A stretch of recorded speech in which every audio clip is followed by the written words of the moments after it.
Olá, residentes, sejam bem-vindos à terceira e última unidade da disciplina de avaliação de impactos ambientais. Nessa aula, vamos tratar da avaliação da importância dos impactos, plano de gestão ambiental, análise técnica e acompanhamento.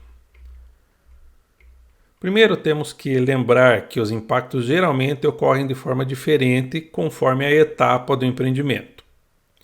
De maneira geral, os impactos se intensificam na fase de operação, mas às vezes a maior parte dos impactos ocorre na instalação e poucos acabam aparecendo na operação, como acontece em linhas de transmissão de energia elétrica. Alguns impactos ainda podem ser permanentes, como aqueles relacionados com a supressão da vegetação, que se manifestam durante toda a vida útil do empreendimento. Assim, vemos a importância das etapas anteriores, como a identificação dos impactos, que mostra os impactos mais comuns para aquele empreendimento, o diagnóstico ambiental, que mostra o que existe nas áreas de influência que pode ser afetado pelo empreendimento, e a previsão dos impactos, que mostra como o empreendimento provavelmente vai interagir com o meio, por exemplo, no caso de ruídos ou emissões atmosféricas, entre outros. Assim, temos condições de verificar a importância dos impactos ambientais causados pelo empreendimento, ou seja, quais ações geram os impactos mais importantes e como eles podem ser abordados na gestão ambiental. Para isso, é necessário o estabelecimento de critérios para verificar quais impactos merecem mais atenção. A Resolução CONAMA 001 de 86 apresenta os atributos mínimos que devem ser considerados na avaliação da importância dos impactos ambientais. Então, se os impactos são benéficos ou adversos, positivos ou negativos, se são diretos ou indiretos, imediatos de longo ou médio prazo, se são impactos temporários ou permanentes, reversíveis ou irreversíveis, se apresentam propriedades cumulativas ou sinérgicas e também considera a distribuição dos ônus e benefícios sociais. Alguns dos atributos mais utilizados são expressão, origem, duração, escala temporal e espacial, cumulatividade, sinergia, reversibilidade e probabilidade de ocorrência. Assim, podemos adotar a interpretação de Sanches, 2013, sobre esses atributos. Então, expressão ou natureza indica o caráter positivo ou negativo do impacto. São exemplos de impactos positivos a geração de empregos e aumento de arrecadação do município.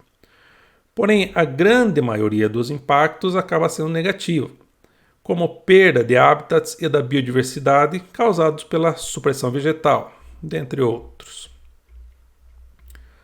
Origem diz respeito à causa dos impactos. Podem ser diretos ou indiretos. Os diretos resultam da atividade ou ação realizadas diretamente pelo empreendimento, como a diminuição da qualidade do ar devido ao lançamento de poluentes atmosféricos. Os impactos indiretos são resultados de ações secundárias, como a sobrecarga dos serviços de saúde devido à atração de pessoas pela instalação de uma grande obra. Duração indica o tempo de manifestação dos impactos. Podem ser temporários ou permanentes. Os temporários só se manifestam durante um certo período, como em alguns casos de emissão de ruídos. Já os permanentes são definitivos, ou seja, mesmo que acabe a ação que os causou, continuam se manifestando, como a perda de informação causada pela destruição de um sítio arqueológico. Cumulatividade indica a sobreposição temporal ou espacial de impactos, aumentando assim a solicitação imposta sobre um componente, como é o caso de vários impactos decorrentes da instalação de usinas hidrelétricas dispostas em série em um mesmo curso d'água. Sinergia se dá pela potencialização dos impactos, quando combinados. O efeito da interação dos impactos é maior que a soma dos efeitos individuais dos impactos, como na redução da biodiversidade devido à fragmentação florestal somada ao aumento de chance de atropelamento devido à construção de uma rodovia. Reversibilidade representa a capacidade de retorno à condição original.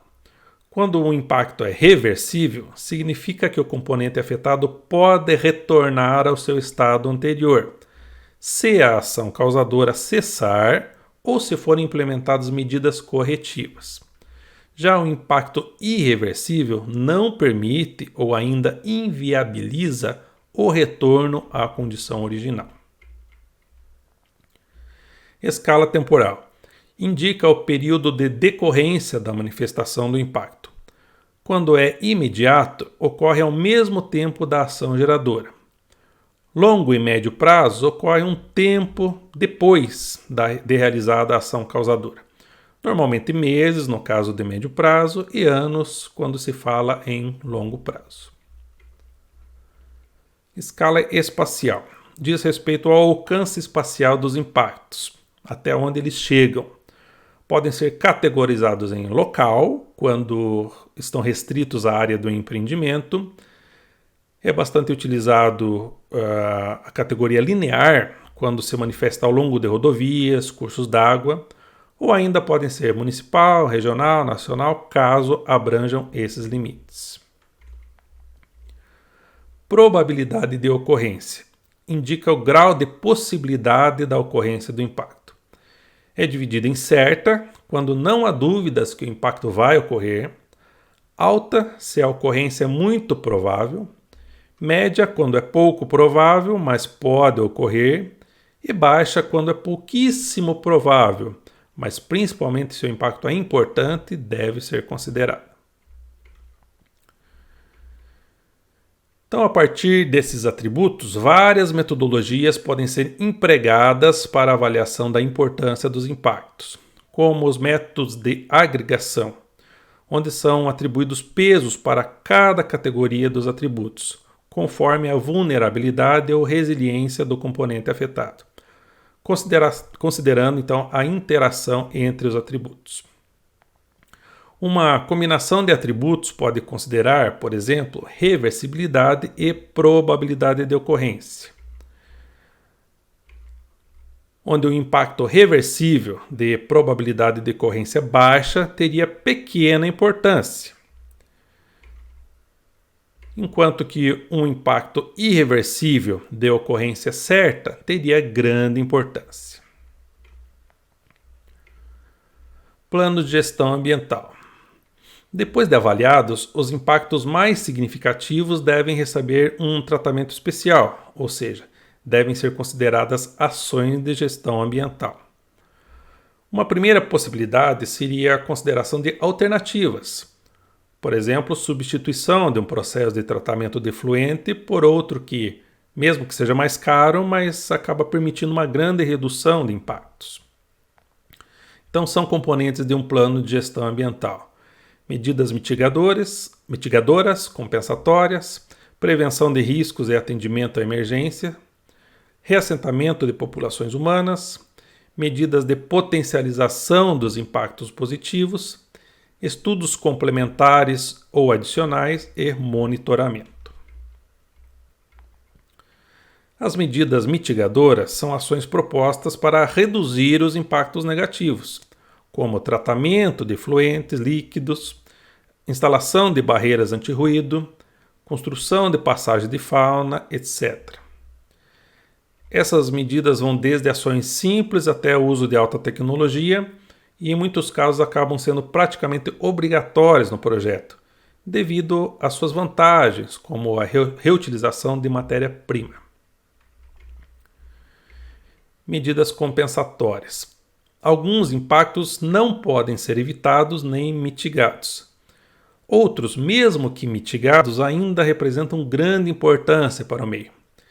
Nesse caso, o empreendedor deve compensar o dano ambiental causado. Um exemplo é a supressão vegetal. Para empreendimentos que dependem da retirada da vegetação nativa, uma compensação possível seria a conservação de área equivalente ou a reposição florestal com espécies nativas no mesmo bioma da área afetada e preferencialmente na mesma bacia hidrográfica. Prevenção de riscos e atendimento a emergências. Um plano de gerenciamento de riscos deve considerar as ações direcionadas à prevenção de acidentes ambientais a serem empregados caso ocorra um acidente. Sanches, 2013, destaca que a capacitação de recursos humanos é um dos requisitos mais importantes para o sucesso dos planos de emergência e a obtenção de bons resultados dos demais elementos do plano de gestão ambiental. Muitas vezes a população do entorno do empreendimento é a mais afetada, principalmente no caso de acidentes. Portanto, a necessidade do envolvimento da comunidade nesses planos, permitindo o conhecimento dos riscos e, consequentemente, das reações apropriadas no caso de emergência. Reassentamento de populações humanas. Apesar da situação ainda estar aquém do aceitável, nos dias de hoje é dada importância relativamente grande aos deslocamentos involuntários de pessoas, que ocorrem em decorrência da instalação de vários tipos de empreendimentos, como construções de barragens, rodovias, entre outros. Então, um programa de reassentamento deveria considerar que o novo local deve ser apto para que as pessoas possam continuar com suas atividades. Caso não seja possível, deve ser proporcionada uma nova qualificação profissional. Sempre que possível, o local de destino das populações deve fornecer melhores condições de infraestrutura e serviços, ou seja, nunca condições piores. Também não devem ser gerados novos impactos ambientais negativos significativos. E as populações afetadas devem ter participação efetiva, pelo menos na discussão do programa. Medidas de potencialização dos impactos positivos. Geralmente, os impactos benéficos são altamente destacados nos estudos ambientais, na tentativa de igualar os negativos. Porém, muitas vezes acabam sendo supervalorizados, apesar de inefetivos em alguns casos. Assim, são necessárias medidas que garantam a ocorrência desses impactos positivos e ainda busquem atingir o máximo do seu potencial. Um exemplo é a oferta de emprego. Às vezes não há mão de obra local qualificada, então pode ser ofertada capacitação de mão de obra para que os trabalhadores locais realmente possam concorrer às vagas de emprego naquele empreendimento. Estudos complementares ou adicionais. Após a emissão da licença prévia, novos estudos ambientais podem ser adicionados, pois já há então uma perspectiva de concessão das licenças de instalação e de operação. Estudos já realizados podem ser detalhados e as medidas de gestão então devem ser adequadas a essas novas informações. Porém, é importante lembrar que alguns estudos importantes não podem ser postergados. Plano de monitoramento. Após a implementação do projeto, é necessário acompanhar as atividades, verificando se os aspectos e impactos ambientais estão realmente ocorrendo e se estão acontecendo conforme esperado. Assim, deve ser verificado se as medidas de gestão são adequadas e se estão atingindo, então, seus objetivos. De acordo com as fases do empreendimento, o monitoramento pode ser pré-operacional, iniciado durante os estudos de base e pode se estender até a fase de implantação. Operacional, realizado durante as fases de implantação, operação e desativação. E pós-operacional, feito após o fechamento da atividade quando há potencial de impactos residuais. Assim, um plano de monitoramento deve apresentar, no mínimo, os parâmetros a serem monitorados, a localização das estações de coleta ou de observação, a periodicidade das amostragens e as técnicas de coleta, preservação e análise das amostras ou dados. Portanto, os objetivos do monitoramento são verificar os impactos reais de um empreendimento, detectar alterações não previstas, apontar necessidade de ação caso impactos ultrapassem os limites e avaliar a eficácia dos programas de gestão ambiental. Análise técnica. De acordo com Sanches, 2013, a análise técnica dos estudos ambientais visa verificar se foram atendidos os requisitos básicos contidos na regulamentação pertinente e se possuem qualidade técnica satisfatória para embasar a tomada de decisões. Já vimos que a Resolução CONAMA 001 de 86 determina o conteúdo mínimo que deve constar no estudo de impacto ambiental, que inclui o diagnóstico ambiental da área de influência, a análise dos impactos e alternativas, definição das medidas mitigadoras e elaboração dos programas de monitoramento e acompanhamento.